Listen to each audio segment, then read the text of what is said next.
Welcome, everyone. My name is Marc Kramers, and I'm an executive search consultant with Pedersen and Partners.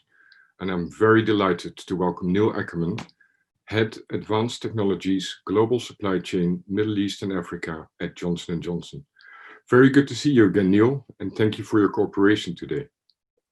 Pleasure. Thank you for the opportunity. Neil, you have responsibility for innovation and advanced technologies that come out of the Middle East and Africa for Johnson & Johnson globally. Why does J&J focus on the Middle East and Africa for great leapfrog technologies and companies in supply chain? There's been a big focus on the Middle East and Africa for these big leapfrog technologies because of the 3 C's that we have assigned to them. First of all, there's tremendous capability in this area.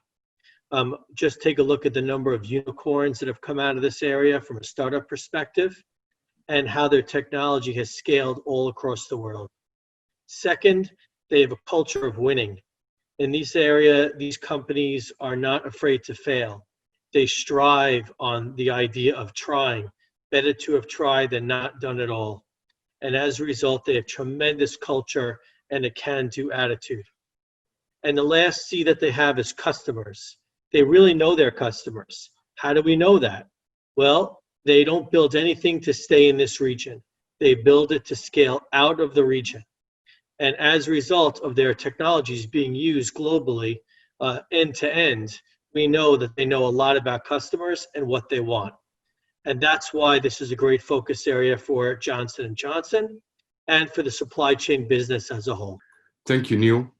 When speaking about customers, what is it about the startup's focus on global customer needs that resonates, and why you keep investing time, money, and loads of energy in this region?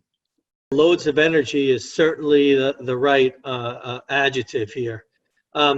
So this region, including Israel and Africa, their DNA, as said earlier, is to scale, not to stay in the country that they're in.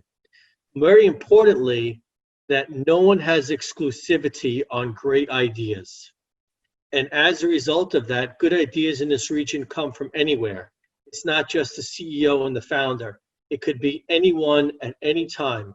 It could be someone who just started in the industry or someone that's been in the industry for 30 years or more. So they always focus on what customers want, and that's how they win. And that's why we keep investing in them. So what are the 3 things that customers want? We've learned it here. They always want a fair price. No one likes to be ripped off. Second, they love great options and various selection. And this has been really a true statement for everything that they've built. And the last, they want a convenient path for effectiveness. Nobody wants to wake up in the morning and say, let me pay more, I want no options, and make it as difficult as possible. They don't do that. And because the startups in this region know that, this is why we spend time with them, because they do it right and they do it fast, and we love working with them. Thank you for sharing, Neil. Any pieces of advice for those leaders in supply chain watching today? Friction equals failure. So you must collaborate, and that's the only way. And it takes practice. And so if you could eliminate friction at the customer level, and together with this elimination of friction, you will achieve great ideas, great results across various industries. So what I tell people is my advice: take the friction out of the relationship. Make it a partnership, because friction will equal failure every time. Much appreciated, Neil.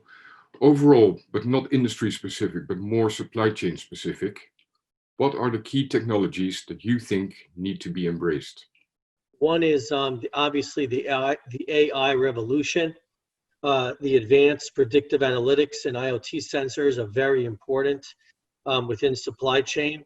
And my big watch out is RPA, robotic process automation. Why? Because all of them have a goal of reducing friction, reducing costs of transactions, and enabling better analysis with improved transparency. When you democratize transparency, you improve collaboration and you reduce friction. Those are my key technologies to be embraced at this point. Great insight, Neil. Thank you. When you think about big problems to solve, what are your top two? Well, I think the first one, if people who know me who are watching would say, the art and science of predicting demand is so magical. If you could predict demand and predict the future, that's a big win, and we in supply chain have that capability. The second is you got to teach your organization the skills of resiliency and agility so the teams can work together in a global world.